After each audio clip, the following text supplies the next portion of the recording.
Hi, I'm Neal and I'm Chandler Halliburton. and we're real estate investors, real estate agents, and today we're going to answer Canada's top 10 Googled real estate questions. Question number one. Neal, you ready? Then I'll let you start off. Question number one. Is Canadian real estate overvalued? Yes, actually, I feel like it is in general. Yeah, no, I honestly do. Let me explain why. I'm a little bit hurt by that. In Atlantic Canada, maybe not as much, but when you look in other places like, well, I'll say further west, there's so much value in the land, and I find that kind of a weird idea to think that a piece of land, 5,000 square feet, is worth $1 million, and it's not even because of the revenue that it can create. I take issue with the question. And I know this is Google's number one question right now. We're the number one question in Google right now. But I take issue with the question because our market is way, way, way too diverse. And I mean nationally. I think that, yes, there are some pockets, say, in the periphery area of Vancouver that the market is showing we're clearly overvalued for a period of time. But if you're buying a home in Saskatchewan, if you're buying a home in New Brunswick, you literally can purchase homes for less than what it would cost to build those homes. So there are places that aren't overvalued. So I take issue with the question. So final answer depends on the location. Sure. Kind of a weak answer, but we'll go with it. Number two. Oh my God.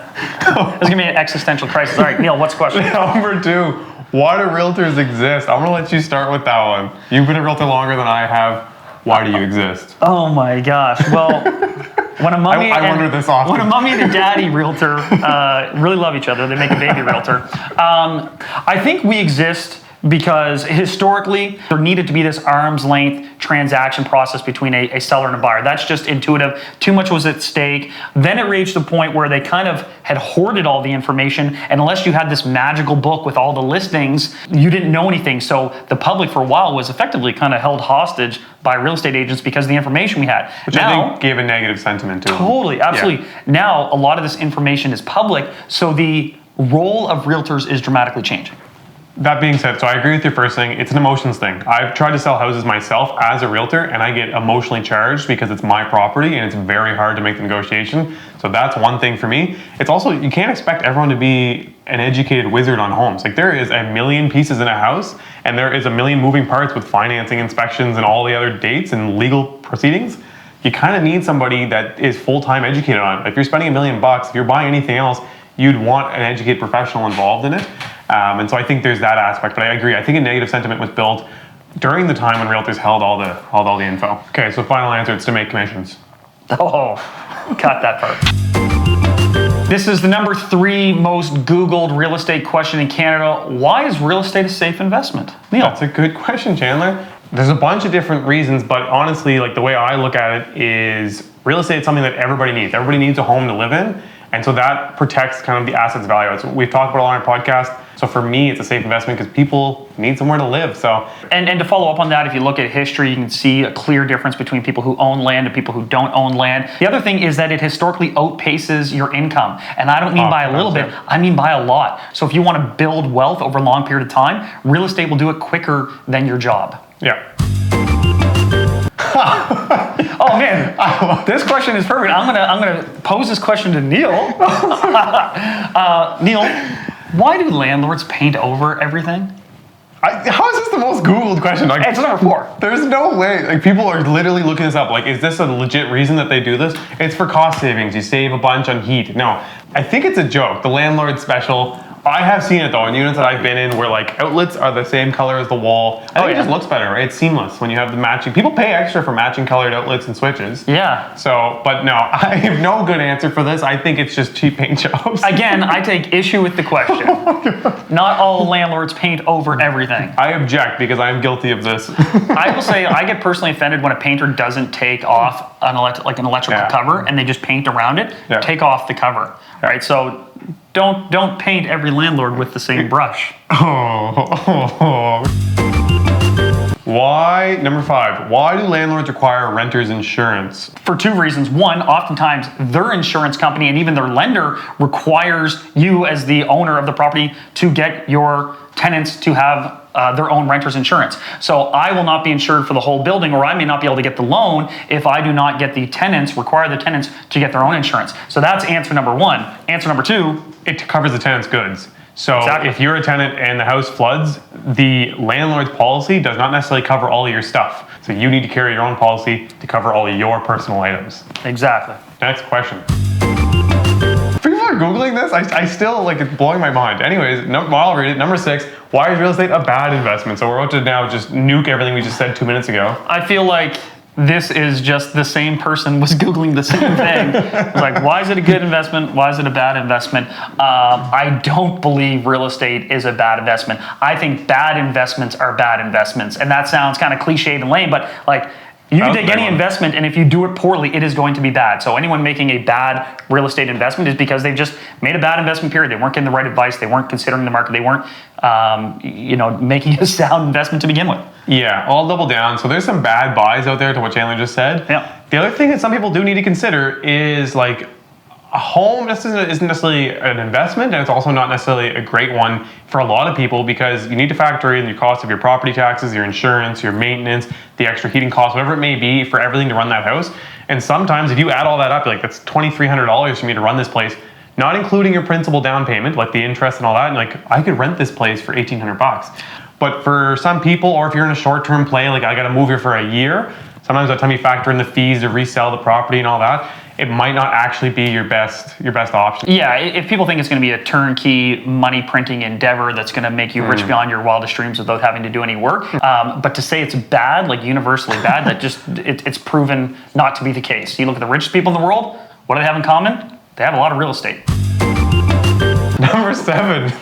Number 7 is, why do realtors hate Zillow? I think this is probably partially some American traffic coming here, because Zillow, is sort of a third-party service that lists a bunch of properties, but also gives approximations of value. So you can just click on and be like, oh, what's this home approximately worth? Yeah, exactly. Zillow's, like, I'd say the American version of Realtor.ca if you're in Canada. And they similar, but it also has some extra features, it seems like. And like, yeah, but it's third party. It's not really part of our governing board. It's like a consumer-based market.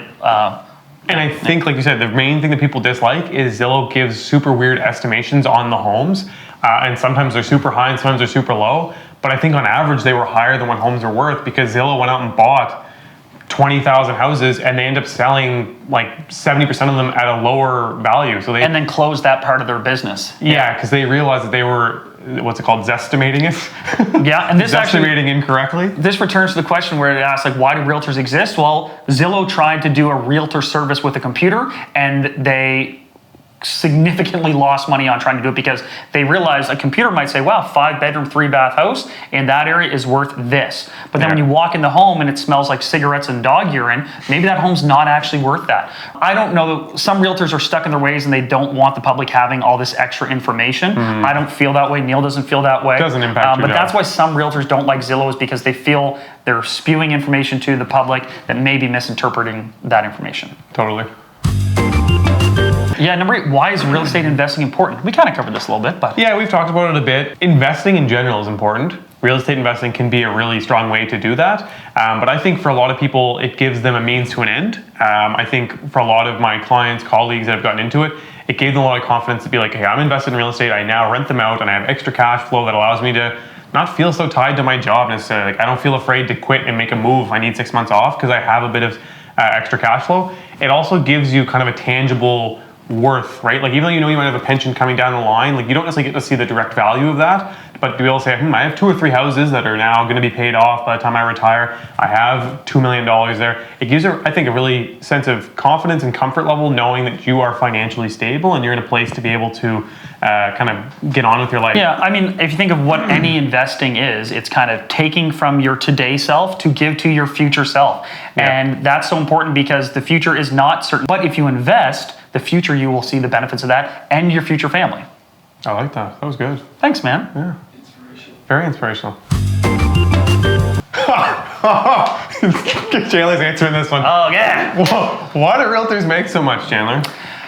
Because I don't know that realtors make as much as people maybe think. If you actually go across the whole industry, there's like the 80-20 rule. 20% of the agents do about 80% of the business. Yeah. It's just pretty awesome to be that 20%. Again, I think there's some misleading component to that question, but if you look at the return on investment when you work with a realtor who's helped you purchase this property with often very little money out of your own pocket and has given you sound advice, which you're then going to reap the benefits of down the road, and you're going to do so through the realtor system, the marketing, the network of your agent, your negotiating ability, and the other professional on the other side, the overall commissions relative to the amount of money being made is quite small.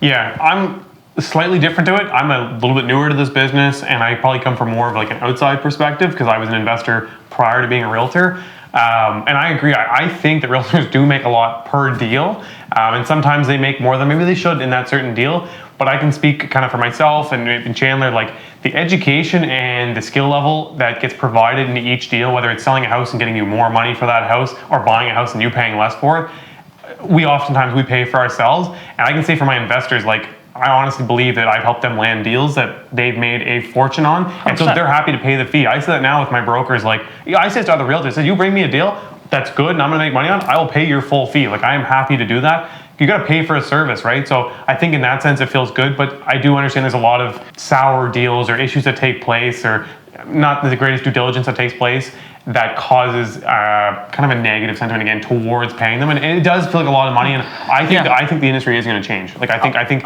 for sure, house prices are higher than they've ever been, but fees have remained same. That's actually not true. Fees have come down a fair bit from a sheer nominal percentage base. True, I guess, it just happens that with the inflation of prices, the fees have kind of come up. I think the average, like realistically, even in these hot markets, the average was what, 12 deals.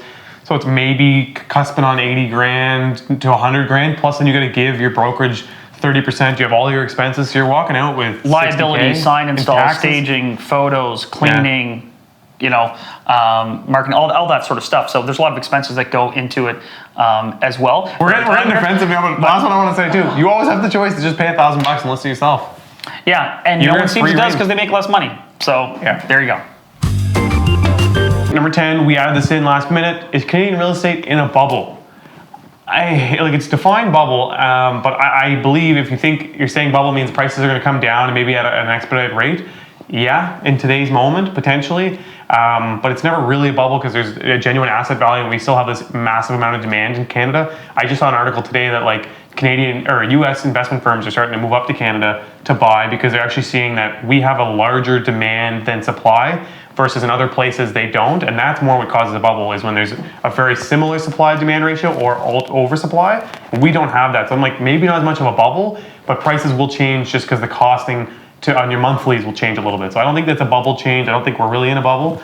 I think we're just in a temporarily inflated price due to low interest rates. Yeah, here's an example of like a real obvious bubble when like the used version of something costs more than the new version of something. And that's happened a little bit in the car and like the luxury items market right now. Totally. Those are bubbles because the inherent value of something should be effectively the cost to construct it and deliver it minus its depreciation. So in real estate, that's your land cost plus your construction cost minus your depreciation. That should be what the inherent value of the property is. If that is all of a sudden more expensive than it would cost, to just build the thing new, then you have a bubble. All right, guys, thanks for listening. Let us know if you like this new setup. We're super excited about it. We want to make you some awesome content. Like, comment, subscribe. Follow for more. Yeah, share this video with someone that you think might like it.